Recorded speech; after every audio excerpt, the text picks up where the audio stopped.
On the day his wife died, holding their newborn baby in his hands, Sir Jeremy made a promise. A promise that nearly destroyed his life. He refused to marry again. He chose to suffer, just so his children would never feel the absence of a mother. But years later, the same children he gave everything to became the reason he almost died in silence, while the children he adopted became the ones who saved him. This is not just a story. This is a painful truth about family, about sacrifice, and about the kind of children we raise. Sir Jeremy was not a rich man. He was just a simple school teacher.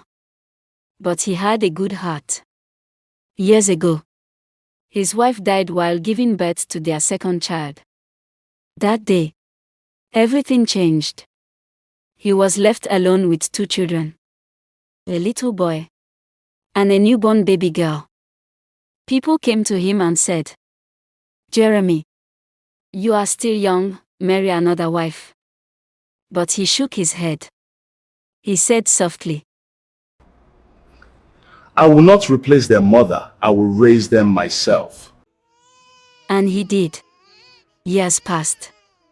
One day, a friend came back from another state and told him a story. A painful story. A man and his wife were killed on their farm, and they left behind 2 small boys. One was just 4 years old. The other, only 2. The most painful part. Those children did not even understand what had happened. They were playing while their parents were being buried. That night, Sir Jeremy could not sleep. He kept thinking about those 2 boys, whose parents were killed on the farm, left alone with no one to care for them. Then he said to himself, "If I can raise 2 children, I can raise 4. Not long after, he traveled down, met the right people, and signed the necessary papers. He legally adopted the 2 boys. Their names were Peter and Solomon. Then he brought them home, looked at them with compassion, and said, In this house, there is no difference. From today, you are all my children." Years passed again. The children grew up. But something painful began to show. His own children, Junior and Sandra. They became lazy, careless, and irresponsible. But the children he adopted, Peter and Solomon, they were different. They worked hard. They were focused. They had dreams. One day, Peter and Solomon came to him with a dream. "Dad, we want to start a business." Sir Jeremy looked at them quietly. He had no savings, no wealth, nothing extra. But he believed in them. So he did something risky, something only a father who truly loves would do. He went to borrow money, using his own salary as collateral. A small teacher's salary. The only thing he had left. He signed the papers, not knowing if the business would succeed, not knowing if he would ever recover from it. But he handed them the money and said, "Go, build your future." They started small, very small, but slowly, the business began to grow. Year by year, it became something big, very big, a multi-million business in Lagos. They did not forget their father. Every month, they sent money home. They believed their father was happy. They believed he was being taken care of. But they were wrong. Sir Jeremy was getting old. His eyes were failing. He was almost blind. At home, Junior and Sandra turned into something else. Something terrible. They took the money Peter and Solomon sent and kept it. They starved their father. They shouted at him. Sometimes, they even beat him. And the worst part, whenever Peter and Solomon called, they would warn him. Smile Smile and and tell them you are fine, or you will suffer more. So every time they called, Sir Jeremy would force a smile and say, I'm fine, my children. Even when he was dying inside. One day, an old colleague came to visit him. What he saw broke his heart. The house was dirty. Sir Jeremy was thin, weak, and tired.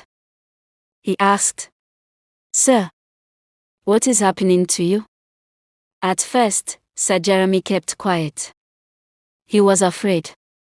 But the man encouraged him. Those children you helped deserve to know the truth. That night, with a shaking hand, Sir Jeremy picked up his phone and called Peter. His voice was weak. But this time, he told the truth. Everything. Peter went silent. Then suddenly, he became angry. Very angry. He called Solomon immediately. The two of them were furious. How can this happen? They called Junior and Sandra. But this time, it was not a conversation. It was a warning. Peter said, In 3 days, our father will leave that house. 3 days later, a car arrived from Lagos. With people. They carried Sir Jeremy out of that house. Out of suffering, out of pain. In Lagos, everything changed. They gave him a good house. They hired caregivers. They gave him food, comfort, and peace. For the first time in years, Sir Jeremy could rest. One evening, he sat quietly and said with tears in his eyes, If I had only raised the children I gave birth to, I would have died in suffering. He paused, then continued softly. But the children I chose gave me life.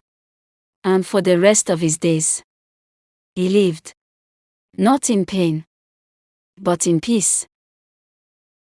Life has a way of teaching us lessons. But sometimes, those lessons come too late. Sir Jeremy gave birth to children. But it was not those children that gave him peace. The ones he adopted.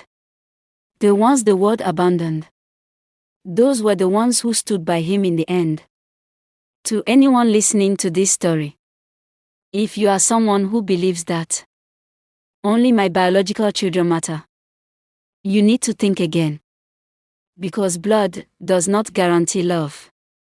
And giving birth does not guarantee loyalty.